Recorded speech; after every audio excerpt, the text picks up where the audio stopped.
Hello student, today I, Dr. Devjani Adhikari, is going to discuss here molecular dissymmetry and chiroptical property.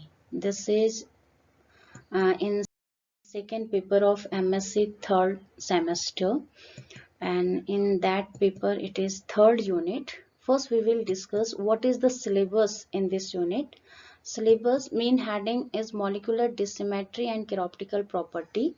Under this main heading, we have contained linear and circularly polarized light, circular bifragance and circular dichroism, ORD and CD curves, Cotton effect, the axial haloketone rule, octane diagrams, helicity and loss rule, application of ORD and CD to structural and stereochemical problems. First, we will discuss here what are the basic terms, and in that first one term is molecular dissymmetry.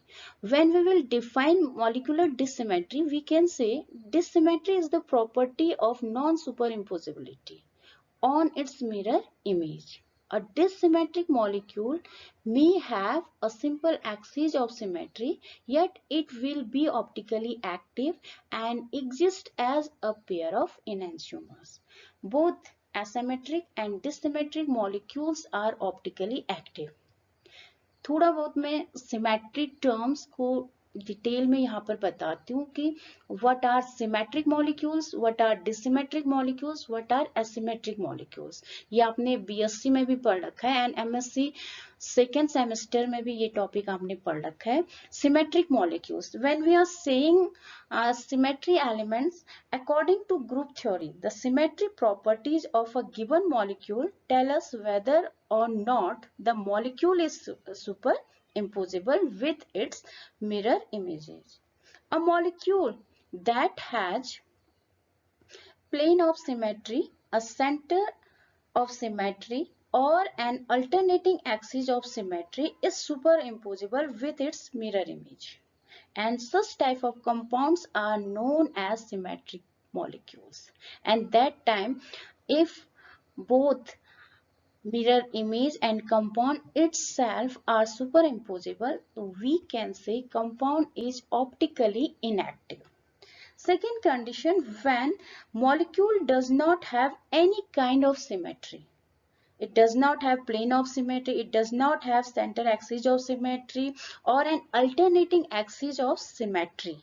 That time compound and its mirror image will be non-superimposable, and such type of compounds are known as asymmetric molecules, and non-superimposable compounds are optically active, and these non-superimposable compounds are known as enantiomers. So, in such type of compounds where their mirror image and compounds are non-superimposable are known as chiral organic compounds. When we are defining chiral organic compounds, we can say chiral organic compounds are those which mirror image cannot superimpose to each other, and this property is known as chirality, and mirror image are called enantiomers to each other. One more condition is here, when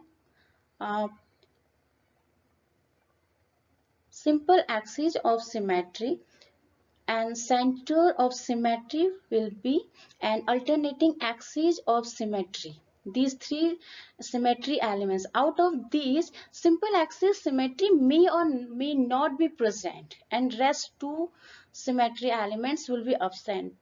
That time compound will be dissymmetric. We can say that time their mirror images will be non-superimposable. Whatever compounds we are considering, even their mirror image we will consider, and these compounds, if it consists simple axis of symmetry, that time also compound will be optically active. Okay, one more example we are seeing here for discussing the molecular dissymmetry. Just look here, we have one compound here, compound 1 and compound 2. these are indistinguishable. This compound 1 have C2 axis of symmetry, but it is, you can see from here, if we will rotate it by 180, means C2 axis symmetry will be there, we will get a same compound. Okay, but its mirror image, when we will find out, this is the mirror image, both are mirror image to each other. When we will took it and try to overlap it, it is non-superimposable. Okay, so this compound is known as dissymmetric molecule and it exhibit a optical activity. So we can say all asymmetric molecules are dissymmetric, but all dissymmetric molecules are not asymmetric. You all understand कि asymmetric molecule होगा तो उसमें कोई भी symmetry elements present नहीं रहेंगे. All the symmetry elements should be absent. But in dissymmetric molecule, simple axis of symmetry may or may not be present. Even though its mirror images are non-superimposable and these are optically active.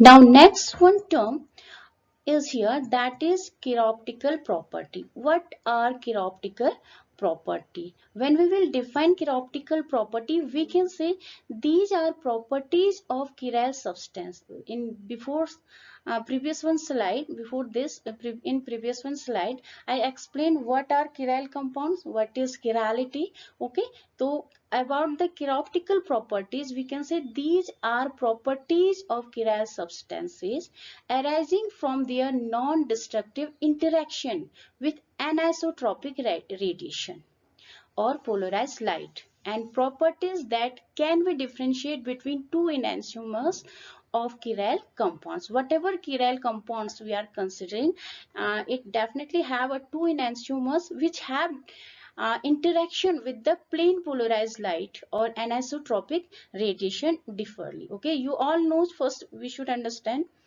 what is plane polarized light. Okay, you can see in this diagram, when light comes from the light source, that time light waves have a tendency to vibrate in every possible direction. Whatever direction it is getting, everywhere it is vibrating.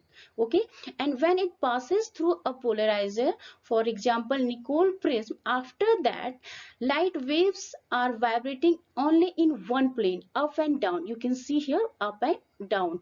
Okay, light waves are vibrating, and such type of light is known as plane polarized light. And this one is known as this light where light waves are vibrating everywhere is known as unpolarized light. Okay, and you all know, when we are saying about the optical activity, a compound solution where we will make and we will pass through it a plane polarized light. If compound is optically active, that time that compound solution have a tendency to rotate plane polarized light either clockwise or anti-clockwise, and this property is known as optical activity.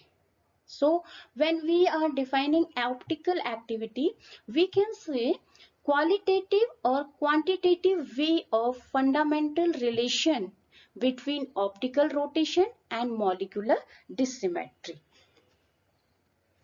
It means we can say optical activity is an effect of an optical isomer or enantiomer interaction with plane polarized light. Means whatever the behavior of enantiomers with respect to the plane polarized light, how it is rotating either clockwise or anti-clockwise. Okay, now next one topic is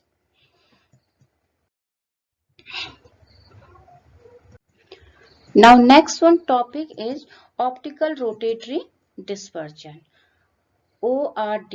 When we will define it, we can say Optical rotatory dispersion is change of optical rotation with wavelength. How an enantiomer is capable to rotate the plane polarized light. Okay, how it interact with the wavelength of plane polarized light. So we can say optical rotatory dispersion is the variation of optical rotation of a substance in the optical rotation of a substance with a change in the wavelength of light.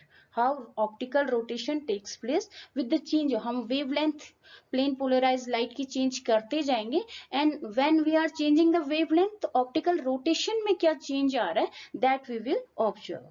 Optical rotatory dispersion can be used to find the absolute configuration of matter configuration. Now next one topic is circular dichroism. When we are saying about the circular dichroism CD, we can say anisotropic absorption of circular polarized light by chiral sample containing an excess of one enantiomer. So we can say circular dichroism is an absorption spectroscopy method based on the differential absorption of left and right circularly polarized light. Optically active chiral molecules will preferentially absorb one direction, one of the circularly polarized light. One direction, either clockwise or anti-clockwise. This much is in the introductory part. In next video we will discuss in detail linearly polarized light and circularly polarized light. Here I have mentioned different references from where I took this content. Hope you like. Thank you.